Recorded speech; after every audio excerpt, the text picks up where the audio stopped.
when people talk about golden years, right? The golden years of rap. I always laugh because I said there's no such thing. There's no such thing as that's the golden year. No, the golden year is the year you're in. That's the year, you gotta remember the year you're in is, this is the golden year. This is the year, like you gotta remember the year before this year, they were the most paid. The year before them, they were the most paid. So do you think that those old school legends would trade in all those likes for today's context? Today's money?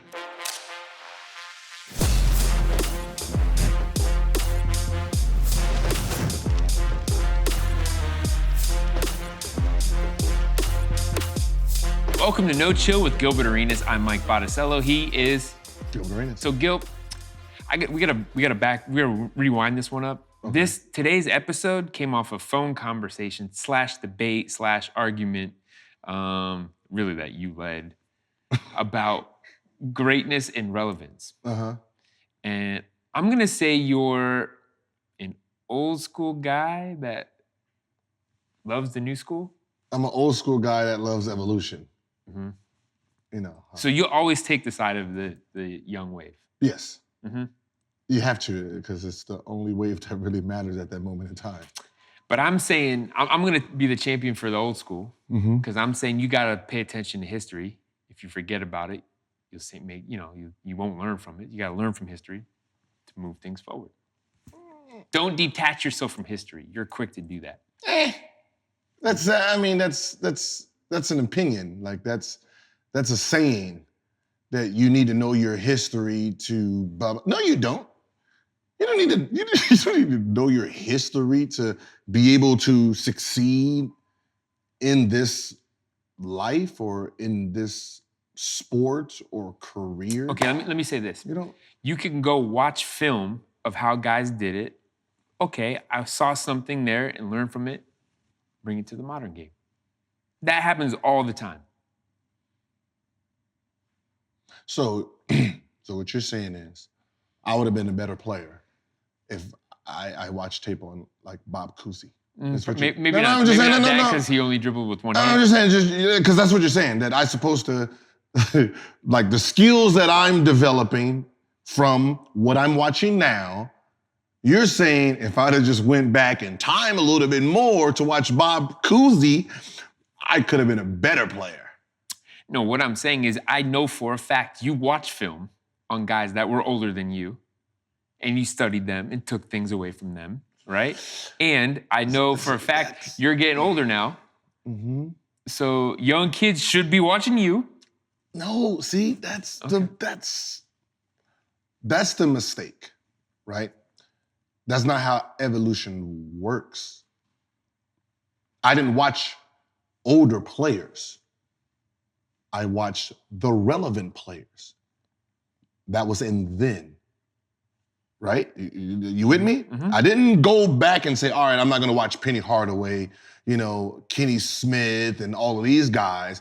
I'm gonna go back and watch the Big O. I don't know nothing about the Big O. That wasn't part of my timeline. So why would I go back? Those guys that I'm watching probably watched them. They did the research for me. I'm watching the new updated version of what these guys were, and that's how I crafted my game. I don't need to know what they did back then. I don't need to know. That's not my problem. That's the people I'm watching's problem. So I'm gonna speak Gil for a minute. So what you're saying is there's a window. It's actually okay to look back, but only so far. If you want to stay modern, there's an expiration date. So there's a window of greatness. Yes, there's always a window of greatness. It's the thing, because it's usually an older person's argument. Back in my day. Yeah, like you need to respect your the people who came before you.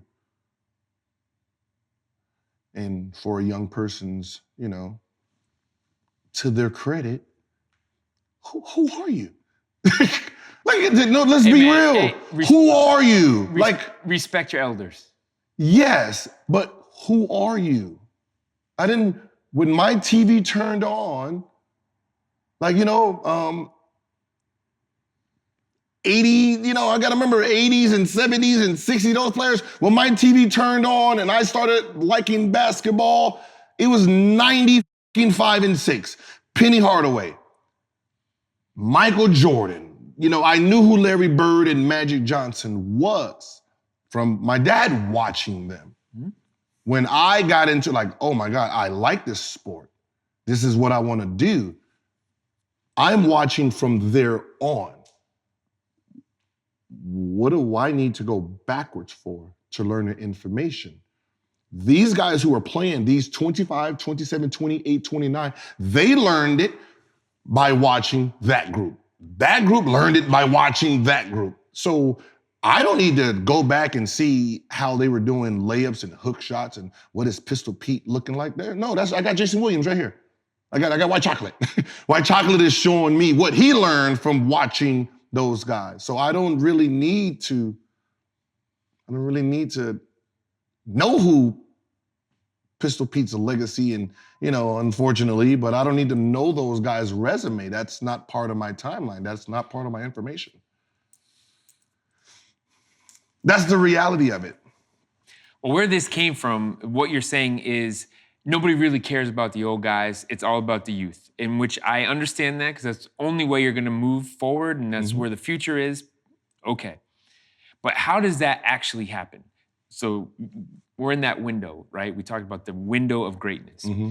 So when we should care is when we're in that window of greatness. And what happens is you have your rise, so we identify who this player is, and we watch them grow. We watch them become a star right in front of our eyes. Then we have that time that we talked about this too, that you only actually have a few years. You have like 3 to 4 years to where you better be successful. Guys are in that pocket, right? And then the window starts to close on you, and you got to recognize your success. So that's what we recognize as that window of greatness. And 3 to 5 years in basketball. No. We said your rise. Your rise is a few years, seasons. Your peak years, few seasons, and then it starts to fall off for you. Mm-hmm. So don't think, I can do this forever, because you can't do it forever. Yeah, of course, you can't do anything forever, but you try to make an impact and a statement while you're in that time frame. Because that time frame, we really didn't put a lot of years on it, because let's say it's 7 years, okay? Right? Give us 7 years. After that next group is coming in. Mm-hmm. There's a next crop every year. There's always a next crop. There's always, moving pieces, and, the elite, the GOATs, the what's the name, they extend their greatness past regular expectations. That's the challenge, to get on top and stay there. Mm-hmm. That's the thing that you really appreciate about guys that are truly, truly great. You can have a window, and this is a good example, Derrick Rose. Mm-hmm. He was that guy, MVP, superstar in the league, and you were like, he's gonna go, but injuries, then you can't use someone who got injured. I am, because that, that's a good example. Like, nothing took him away from that except for his bodybuilding.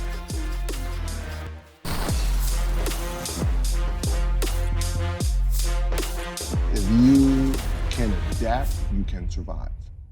If you're stuck in your ways of this is how it should be, then you're going to be left in the wind. Mm. And also, if you can modulate, if you're fifth gear all the time, eventually you'll burn out. So you're talking about just physical, like the physical part of it. But I'm just talking about just the game itself. If you played in fifth gear and you don't get tired or your body doesn't change, then you don't have to worry about that. We're just talking about the evolution of just players, styles coming in. So if you don't know how to adapt to the style, you are pushed out of anything. No matter how great you were in your window, if there's a new style that comes in and you don't want to adapt to it, no matter how great you are, you will be left behind. I'm gonna go old school for a little while. Charles Barkley. His game was so physical. As he got older, it was hard to be that way, especially gained a little weight. Well, it wasn't built for that sort of longevity. It ain't about It ain't, but you got to also think about it. Like, he was an undersized power forward. Well, at that time, most of the league was undersized power forwards. You know what I mean? They were brutes. They were, beef guys. They were the enforcers. So, they were, undersized. Well, once, Kevin Garnett and all of them guys started coming to the league, that power forward position went from 6'8" to an average of 6'10". You know what I mean? You went from, a brute position to now a skilled position. And my theory was everyone was running away from Shaq. That was 7 foot, but they couldn't compete with his physical self. So they were like, I'm going to try this power forward position out a little bit. And all those power forwards that was supposed to have been traditional centers elevated the power forward position. Now your power forward became the scoring guy, and then your 5-man became this defensive shot blocker style. So it was the evolution that kind of pushed Charles Barkley out because everyone became long and agile. Yeah, it was timing in that era. I mean, you had the force of like a Karl Malone back then. They all got pushed. They got pushed. They all undersized. I think in their case, the game, the game wound down for them. They were veterans. But you look at a guy like LeBron. Obviously, I think is probably the best example of now. What you're talking about is adapting, getting on top, staying there. Yeah, well, I mean, when you talk about LeBron, you're talking about a generational player who had no. You got to remember when LeBron came in, LeBron was a small forward, right? Then LeBron played power forward in some games. Then LeBron played point guard in some games. So he's evolving the game itself by being able to move around in this game. Now if Charles Barkley would have said, okay, everyone's getting taller, let me thin out and become a 3-man or 2-man. He changes, he evolved, he changed. He changed with the time. Instead of saying, no, I'm this power forward, I'm gonna back everybody down, and everybody's like, shoot. You gotta shoot that shit higher now. You know what I mean? You just can't beat through me, because even if you beat through me without your athleticism now, you still have to jump over my 7'1" wingspan, and I'm 6'10", 6'11". So with LeBron, even if his position got taller, I'm gonna be the point. Now he's the big freak at the point guard position. Now you have to adapt to all of that. Well, he has that Swiss Army knife style play, but the guy I'm thinking of actually is Melo, who really did that. You saw him, young Melo, Denver, and where he is now, he's the ISO king, half-court ISO king. I would say he didn't transition because he was a small forward who played back to the basket, had his one-on-one style, and when the game moved away from that late 90s to early 2000s style, he didn't adapt to it. He was still stuck in the mode of, I need my ISOs, I need time, I need space, clear out. He needed that game. It didn't change his game to adapt to the new style of play of moving around, getting out of there. And that's why it went from, stardom to, what happened? He just averaged, 21 last year. What happened this year? The game changed. The game changed overnight, and he wasn't prepared for it. And also, 35-year-old Melo is not 25-year-old Melo. You're talking about 35-year-old Melo. We're talking about a decline at 31-year-old Melo. Yeah. But it wasn't even back to that window. It wasn't a decline though. It was, this is not the style anymore. That style that you once was dominant in is not the style. We're moving on. We're making it faster. We're not trying to score 86 to 97 points.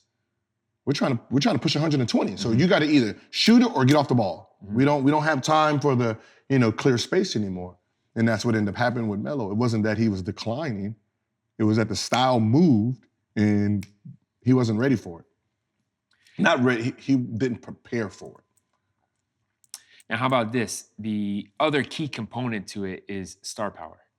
So where you're recognizing that those real stars are coming with that next wave is the importance of relevance. Who's the best? The best all time, the best right now, the best we should be getting on board with. You're gonna always have an argument on who's gonna be the best, depending on who's allowed to talk. Right? Okay. Depends who has a microphone in front of their face. Self-promotion. No, just who has a microphone. What age group has the microphone is the age group of who is dominant. So when you talk about the greats, the only voice you're hearing is everyone under the age of 50. And for the most, the voice is basically all the reporters. What age are they? In their 20s. No. Everyone who's on TV that's reporting. TV, yeah, you're going to be shit 40. 40, 30, 50, mid-30s, 60. Yeah. And that means, who is your star? Michael Jordan. That was your childhood star, Michael Jordan. So you have that group pushing that wave. Then you have my era. My era is the Kobe, LeBron era. I'm gonna be pushing that wave. Then you got the LeBron era, who never even watched one clip of Michael Jordan. So that's like talking to a wall. This is talk if you get a kid under the age, pretty sure they watch clips of Michael Jordan. You think a 15-year-old, 14-year-old kid watched a clip of Michael Jordan? Yes. Something's wrong with you. Okay. Where? What? In Instagram. What? Yeah, Instagram. On this day, 28 years ago, Michael Jordan did this. Think about what you just said. They watched it where? It's a clip on Instagram, yeah. On Instagram, Michael Jordan Mondays is all they fucking know of Michael Jordan basketball. We know his shoes. Yeah, it's not enough. So what I'm saying is, these kids never seen a game of Michael Jordan. They seen, okay, MJ Monday, what is this? Oh yeah, this guy is good. Like, you're only excited about the timeline because you're in that timeline. All right, so how about this on the timeline? The question of being the best. Is it the best now, the best all time? So you use this example to me. Who's the best rapper? And I said, for me, right now, I'm going to give it to Kendrick. I think he's in his prime, in his peak. We want more from Kendrick right now. And then you said? I said, so Jay-Z is not considered the best. Right. Music's different, but you're saying that I said Jay-Z is the all-time best. So now you contradict yourself. No, because I'm saying Jay-Z isn't working like a 24-year-old. But unfortunately, Jay-Z. That was what you missed. You shouldn't have to. He is working as much as Kendrick Lamar. They're both dropping the same amount of albums in the same amount of time. So the fact that you didn't even think about it actually proves my point. That the greats get forgotten about because the youth is on a new movement. So you said, all right, Kendrick Lamar is the best. And I said, what about Jay-Z? Because he's still active. And then you're like, oh yeah, he's the greatest of all time. Well, if he's the greatest of all time and he's still rapping today, why wasn't that the first person to come out your mouth? Because you didn't think about him. You said, who's the best right now?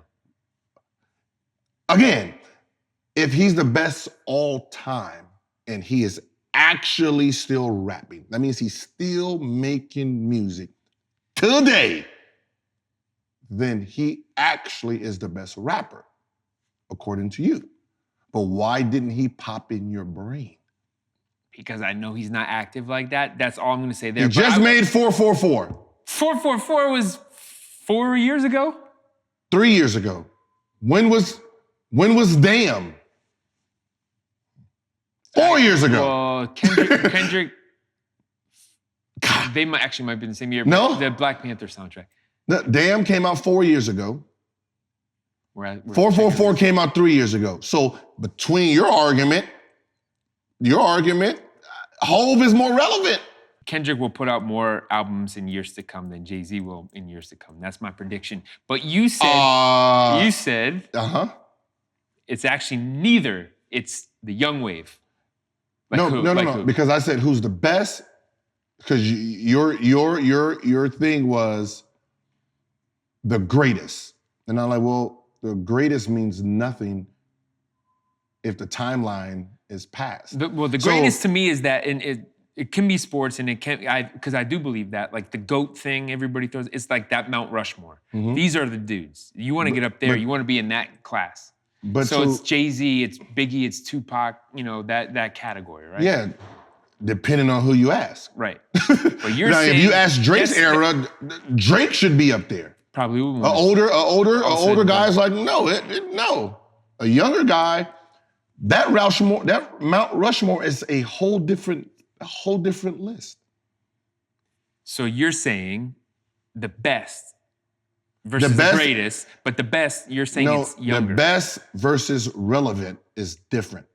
Who is relevant? Who is the man now? The man in these 5 years, the man in the next 5 years. So example, go. In hip hop. Okay, you'll say hip hop. You'll say Little Baby, still Drake, Da Baby. You got the Cardi B. That's why it's different. Who's hot right now?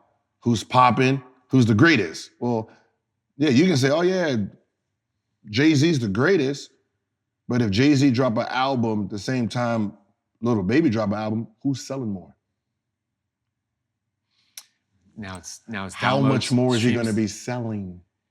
But why we can bring this all together, the comparison is you got to have plaques on the wall to be in that greatness category. The greatness means nothing if you're not, as I said, greatness is greatness. Now, when people talk about golden years, right? The golden years of rap. I always laugh because I said there's no such thing. There's no such thing as that's the golden year. No, the golden year is the year you're in. That's the year, you gotta remember the year you're in is, this is the golden year. This is the year, like you gotta remember the year before this year, they were the most paid. The year before them, they were the most paid. So do you think that those old school legends would trade in all those plaques for today's contracts? Today's money? Yeah. That's why greatness is not appreciated. Because greatness is usually so bitter about the pay scale of what this is and this is that they reject this new shit. And the new shit is like, who are you? I'm not listening to your music. And what do you think the fan base sides with? The youth. The youth. Because you've said that before. It's only youth. It's only youth that can, that can sit here and say, wait, who is that guy again? Like, nobody knows you, bro. Well, nobody knows you. Get your old ass out of here. The old heads will say, I don't know that kid. No, the old head knows the kid because the old head is mad that this shit got private planes every 5 minutes, got 42 Maseratis and Lambos, and I'm living in a duplex apartment and I'm multi, blah, blah, blah. Because it's changed. So when that argument happens, the person who gets killed is the old head. The old head becomes the hater. The old head becomes irrelevant. That's what it is. It's relevance. Mm-hmm. It's when the relevance falls off. So, and you said something like this before, that you have your time, right? Mm-hmm. So you're playing in sold out arenas. You get those years, that window mm-hmm. again, and you gotta appreciate when it's, when everything calms down, when it's not as loud anymore, and it's just, you can sort of live a normal life. Yeah, you gotta, I love when people say, yo, what would you average in this game and this and this? And I'd be like, well, the way the style's playing, the way I played my style, because I was part of the fast-moving guard that scored, I averaged 30-something easy. There's no big man, there's no Shaq down there to stop me from getting to the lane. You're not as, because I was one of the fastest guards, it would be hard to stop me in this style. everyone can't say that. Because if you didn't have a fast-moving style, then it doesn't equate to you. If you was a post-up guy who needed a rhythm and a rhythm dribble and, you need 10 seconds to milk this clock and do this and come down and post up every single time, you can't say you would average 40 in this league because there's the game moving too fast than the style you play with.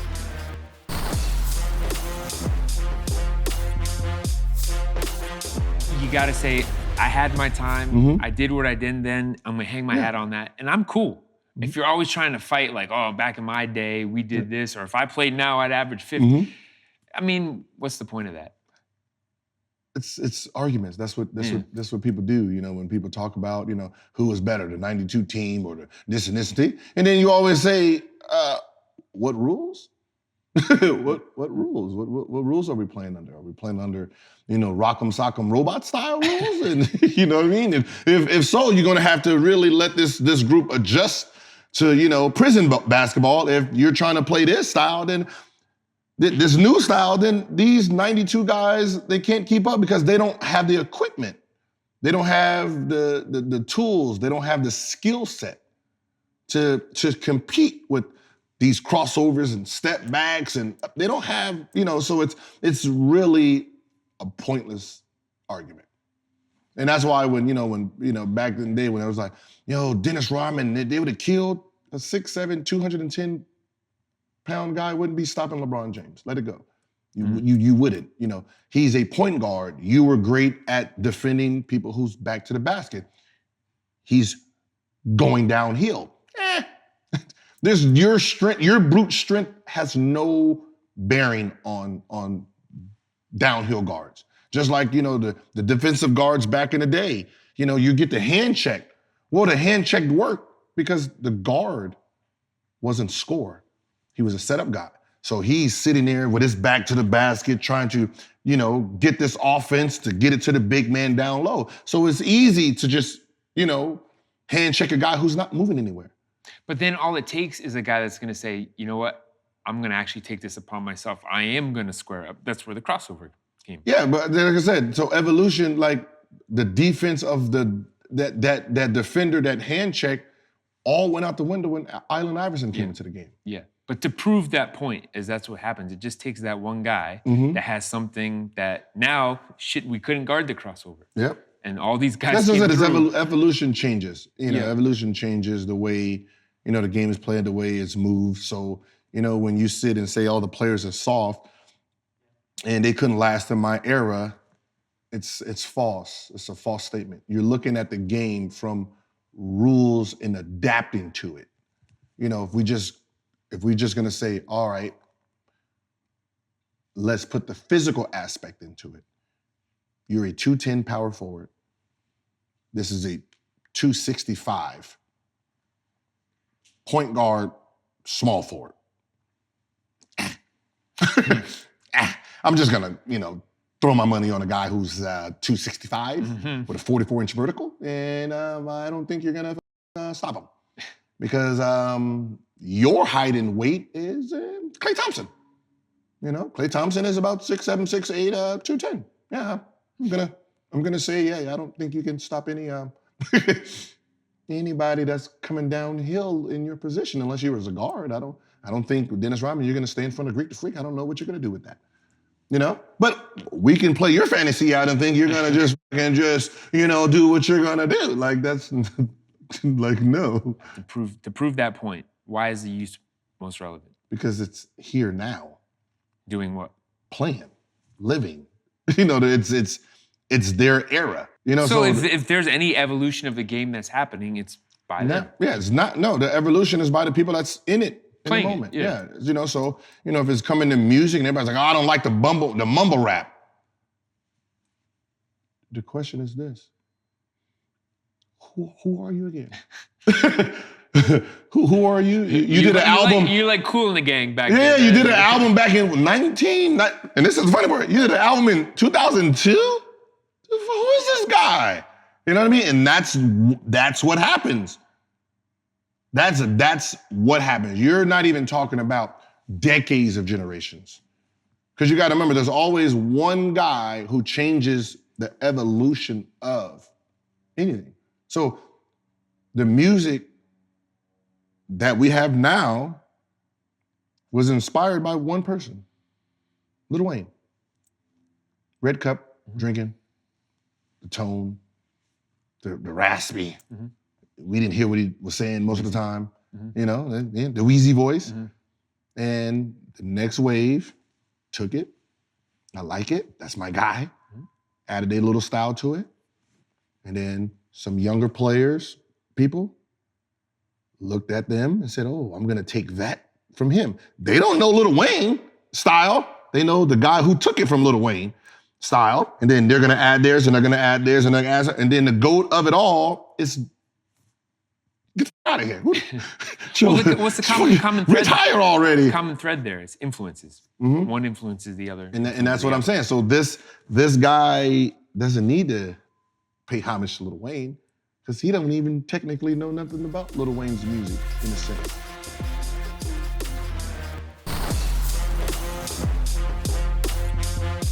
They're soft or whatever. Is that what it is? There's just less rivalry? In music? No, it's basketball. It's soft. Okay, one, they say it's soft because they're watching the players complain about fouls, right? Well, we're complaining about fouls because the rules that we're being told us you can't do this, you can't do that, you can't do that. So, that's what we're gonna argue about. Well, that's the rules. You can't say I'm soft because these are the rules and I'm wondering where my foul is. If you was allowed to clothesline and we can clothesline each other, that would have been the style. Would have been there's no complaining because we know that's. But I'm designing my game off of the rules that are in play right now. Yeah, so you can't say I'm soft because of the rules. Like we can say your generation was soft too compared to the generation before them. The generation before them, they chunk them. Straight, it was a flagrant one on clotheslines and punches to the mouth, right? Well, your era didn't do that, yeah. Yeah, y'all was getting kicked out, so y'all was less aggressive as this group. The next group after you was less aggressive than you, and then so forth and so forth. Like, so you can't look at it and say this generation's just soft. You got to remember, I don't need to be enemies with you. Why? That's what it is. It's not soft, it's too friendly. Because guy said, I'm not out here to kill you. I'm here to compete when the ball goes up, but we can still be cool. That's how it's always been. How many people hung out with Michael Jordan that wasn't on Chicago Bulls? Everybody wanted to be. I mean, it was a circle. Jordan, how many years did Charles Barkley and Jordan play together? How many years? Barkley was the best friend. How many years did they play together? Never. But they always knew each other for. Yeah, so they always hung out, went to game. So we can say, oh, look, they're soft as shit. They hanging out with each other. Like what? The perception of what people think is just dumb. Like, yeah, I don't have no problem with him because we train all summer together. But on the court, I'm trying to kick his ass. I'm trying to score for. How many friends you think James Harden has? He's got a good circle, yeah. Do you think when he plays against his friend, he's not trying to score 40? Sure. He's trying to score 40. He's scoring 40, but he's not Michael Jordan dunking on Patrick Ewing and screaming in his face. That clip. That's a technical now. That's a technical. But the point he was a different competitor. I don't need to yell. I don't need to yell at you. This is the new yell. Yeah. On his head. I don't need to yell. I shake you, make you fall. Point, shot. I'm still embarrassing you. It's just a new way of engagement. Like I don't need to yell and fist bump and do all this. You fail. But when it comes to greatness, the ultimate is your pedigree. And that's what really matters. You can say, this is what I did. This is my resume. These are my accomplishments. These are my signature moments that you're gonna always remember me for. That's it. What else is there? That's cap. What else is there? The legacy is the most overrated thing going. It's what you got at the end of the day. That's what you got. Okay, like so when people say, oh, yeah, what's overrated about I'm going to leave my legacy and, this and this and this. Does it actually last forever? Remember, No. No. You love Google. You want to Google somebody. You're looking at their resume. So that means the legacy ain't worth the shit. The legacy ain't worth the shit if you gotta Google it. Because you don't know it. You don't know. Today's, I guarantee you, you remember when JaVale did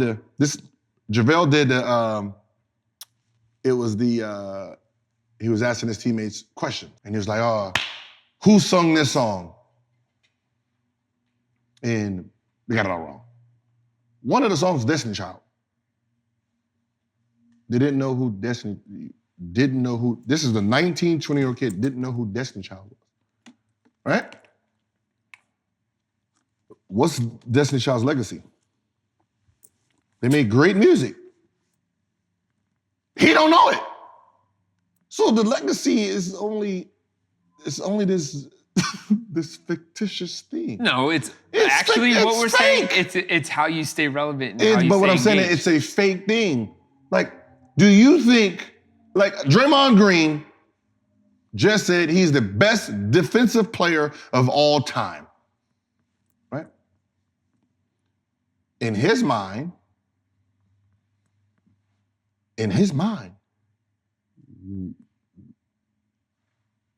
do you think he ever thought about anybody who actually came before him? No, he's saying that there's because he's looking in. I'm looking in this time frame of what I'm doing, and nobody ever did what I'm doing. But that's a bold statement. To you, because you're in an era before him. So you have the Michael Jordan, the Scottie Pippens, and the Gary Paytons, and you have those guys in your resume. And then the guys before them in their resume, and the guys before he don't have that back. I don't know who. You think he went in there and said, let me see what the blocks were like in 1957. Woo, this man averaged 9 blocks a game. Because if he did see that, he'd be like, oh, I'm not even close to this. You think Will Chamberlain, like, why is he the greatest basketball player that ever walked this planet with the stats he has? Why? 50 points a game, 20-something rebounds. How is this not the greatest basketball player that ever walked this planet? You don't even hear his goddamn name. Yes, you do. I mean, what? You never hear Will Chamberlain, all-time great scorer. Well, he ain't even an all-time greatest scorer. The 100-point game will live forever. No one's breaking that record in the NBA. I guarantee if they did a question, do you think it's real or fake? What do you think? Because it was on TV. Do you really think it's going to be 90% real? No, that shit's going to be out of line around 50-something%. It happened. It actually happened. I'm pretty sure it did. But what I'm saying is the legacy of what he did is not in this decade.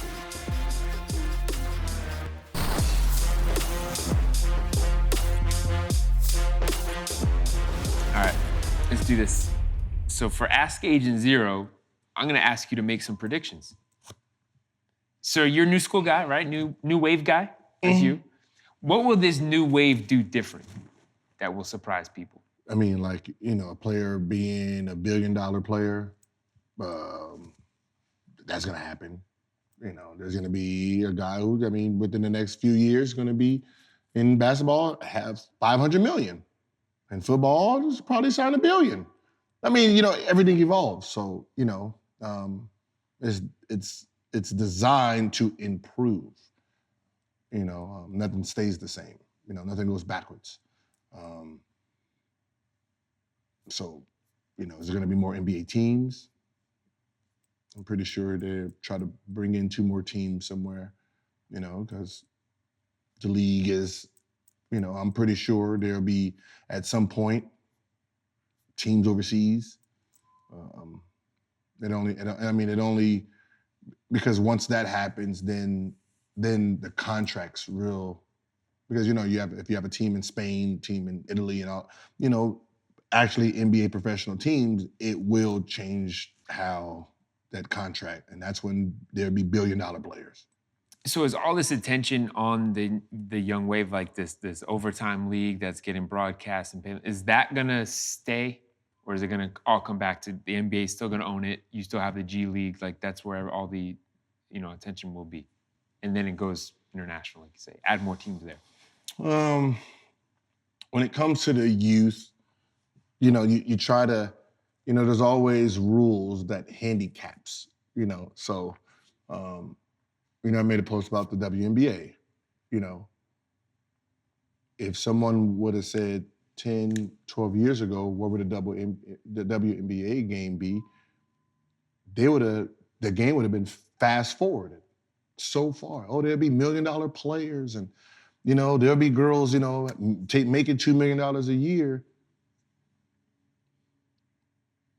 It's not, because you got rules that handicaps them. That someone is some dinosaur mind doesn't see the future, doesn't see evolution. The rules that are in play is keeping the league old. Old doesn't sell in the youth. You get what I'm saying? It's like if I'm a 13-year-old girl looking at the WNBA and that person is 33, I don't identify with it. I don't. Can't relate. Can't relate. I can relate to 19 because when I started playing, I was watching her in high school. I was watching. That's who inspired me. Yeah, and as your generation ages, you age with them. Yeah, so that's who I'm watching, so when, the first time I watch a WNBA game is because my favorite player in high school just got drafted. So now I'm watching that team. Now, what she's doing in the NBA, I'm mimicking. Boom, boom, boom, boom, boom. And now her skill is being 2.0, 3.0, 4.0. So now when this person comes to the WNBA, she's a whole new breed of talent. Mm-hmm. Well, if the league is sitting with 35, 36, 37-year-olds, 40-year-olds dominating still, that means the youth is not watching them because the youth don't know who they are. Because when they were in high school and college, most of these girls wasn't born. They wasn't born. And that's why if you ask these high school girls and say, name your top 5 WNBA players, all the girls would be under the age of 25 because that's the only ones they would know. It'd be the only girls they know. They wouldn't know Steph Curry, Diana Taurasi, mm-hmm. who really, if the league was behind her, changed the game. It changed. She was the Steph Curry of her generation. And it wasn't capitalized on because the people who were watching her and looking at her and mimicking their game after them had to go through college 4 years. Oh, you can't do that. Can't do this. Can't do that. Can't do that. You can't do that. Can't do that. So, so you can say we can fast forward and where would the game be? It depends on who's making the rules of the game. So, the NBA is progressive, so, you watch NBA now, there's really no plays. There's no sets and we're going to sit down. No, it's take advantage. Take advantage of the mismatch. ISO mismatch. Yeah. Take advantage of the mismatch and let's go.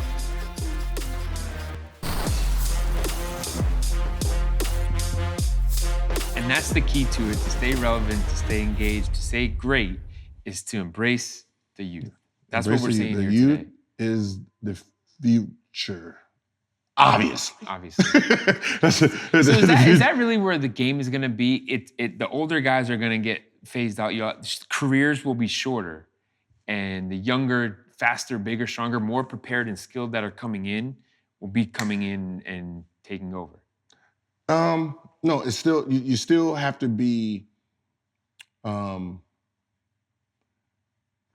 older you get, the more research you got to do. And that's what I mean. That the older you get, You have to look back down. You have to see what's coming. You have to see the wave of what's coming your way, because if you're stuck up there and all you see is the sky, and by the time you look down, it's on your doorstep, you're out. That game will pass you by. So you have to come down and say, all right, these kids are more agile, they're more cerebral, they can play 1, 2, 3, 4, 5 positions now. I need to start changing my game now and start working on a new skill set, because I'm gonna have to guard it and I have to be able to survive with it. And it's not a complete overhaul. You're saying I have this actually. Yeah, like you should be able, like, okay, let's say this now. Let's say you're all right, Luca, right? And you're like, all right, I'm, gotta remember, to him, he's the future, right? I'm the future, this and this and this. He's in the window. Right? I'm the future, I'm gonna be, the man of the league. He still has to look down and see what's coming. You still have to say, all right, you got Amani Bates. Okay, he's about 6'11", does the same thing I'm does. Get a little bigger, he can do this, he can do that. Let me put a little tweak in my game. And, you have to put a little bit, the Chets is coming. I have to make room for improvement to face them.